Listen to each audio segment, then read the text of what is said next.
ഇത് മാസ് മോട്ടോഴ്സിൽ നിന്നാണ്. നമ്മുടെ ഹീറോൻ്റെ CD ഡീലക്സ് ആണ് വണ്ടി. അതിൻ്റെ ചെയിൻ സ്പോക്കറ്റ് കംപ്ലൈൻ്റ് ആയിട്ട് നമ്മളത് മാറാൻ വേണ്ടിയിട്ട് അയച്ചിട്ടുണ്ട്.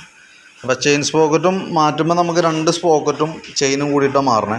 അതേപോലെ തന്നെ ഈ വീലിൻ്റെ ഡാമ്പർ റബ്ബർ ഉണ്ടല്ലോ, ഡാമ്പർ റബ്ബറും ആ വീലുമ്പോൾ വന്ന ഭാഗമായതുകൊണ്ട് തന്നെ ചെറിയ ഇവിടെ ഹോള് ഓവലായിട്ട് പോയിട്ടുണ്ട്. അപ്പോൾ അതും കൂടി നമുക്ക് ചേഞ്ച് ചെയ്യേണ്ടതായിട്ടുണ്ട് കേട്ടോ. ബാക്കിലത്തെ ബ്രേക്ക് ലൈനർ പരമാവധി ഉപയോഗിച്ചാണ്. അപ്പോൾ ബാക്കിലത്തെ ബ്രേക്ക് ലൈനർ ചേഞ്ച് ചെയ്തിടാം. പിന്നെയുള്ളതെന്ന് പറഞ്ഞാൽ ഫ്രണ്ട് ബ്രേക്ക് കയറി ജാമാവുന്നുണ്ട്. അപ്പോൾ നമ്മളത് ഓടിച്ച് നോക്കുമ്പോൾ ഫ്രണ്ട് ബ്രേക്കിൻ്റെ ടൈറ്റും കാണുന്നുണ്ട്. അത് ഈ കേബിളിൻ്റെയാണ്. അപ്പോൾ കേബിൾ മാറ്റിയിട്ട് നമുക്ക് ഫ്രണ്ട് വീലും കൂടി ഒന്ന് അയച്ച് ബ്രേക്ക് ക്യാമൊക്കെ ഒന്ന് ഗ്രീസ് ഇട്ട് റീസെറ്റ് ചെയ്യാം കേട്ടോ.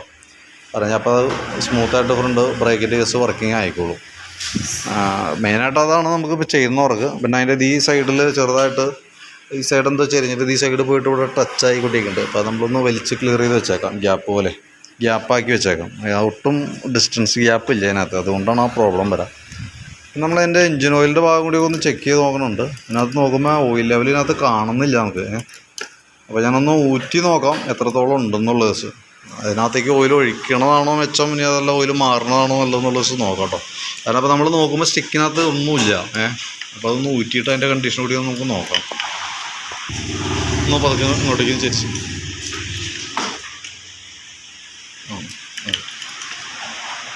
ഇല്ല. ഇതിപ്പോൾ നമുക്ക് അതിൻ്റെ എൻജിൻ്റെ ഓയിൽ നമ്മളൊന്ന് ഊറ്റിയായിരുന്നു എത്ര അളവുണ്ടെന്ന് അറിയാൻ വേണ്ടിയിട്ട്. അപ്പോൾ നിലവിൽ അത്യാവശ്യം നല്ല രീതിയിൽ തന്നെ കുറവ് കാണിക്കുന്നുണ്ട് കേട്ടോ. ഏകദേശം ഒരു 450 മില്ലിയൊക്കെയാണ് ഇപ്പോൾ നിലവിൽ കാണുള്ളൂ. അപ്പോൾ നമ്മൾ ഓയിൽ ടോപ്പ് അപ്പ് ചെയ്യാമെന്ന് വെച്ച് കഴിഞ്ഞാൽ ഇതിനകത്തേക്ക് നമുക്ക് ഏകദേശം ഒരു 1/2 ലിറ്ററോളം ഓയിൽ നമുക്ക് ഒഴിക്കണം. ശരിക്കും 900 മില്ലി വേണം നമുക്ക് ഇതിനകത്ത്. ഇപ്പോൾ ഏകദേശം ഒരു 400-450 മില്ലി ഉണ്ട്. അപ്പോൾ ഏകദേശം ഒരു 400 മില്ലിയോളം അല്ലെങ്കിൽ ഒരു 1/2 ലിറ്റർ അത്രയും ഇതിനകത്തേക്ക് ഒഴിക്കേണ്ടതായിട്ട് വരും. അപ്പോൾ അതിലും നല്ലത് ഓയിൽ മൊത്തത്തിൽ ചേഞ്ച് ചെയ്യണം കേട്ടോ. ഫുള്ളായിട്ട് നമുക്ക് ഓയിലും മാറ്റാം. കാരണം ഇതിനകത്തേക്ക് ഓയിൽ ഒഴിച്ചിട്ട് പ്രത്യേകിച്ച് കാര്യമില്ല. കാരണം പെട്ടെന്ന് ഒഴിക്കണ ഓയിലും കൂടി അഴുക്കാവുള്ളൂ. അന്നേരം കൊണ്ട് ഫുള്ള് ഊറ്റി കളഞ്ഞതിന് ശേഷം നമുക്ക് ഓയിലും കൂടി ഒന്ന് ചേഞ്ച് ചെയ്തിടാം. അപ്പോൾ എത്രയാണോ മെയിനായിട്ട് നമുക്ക്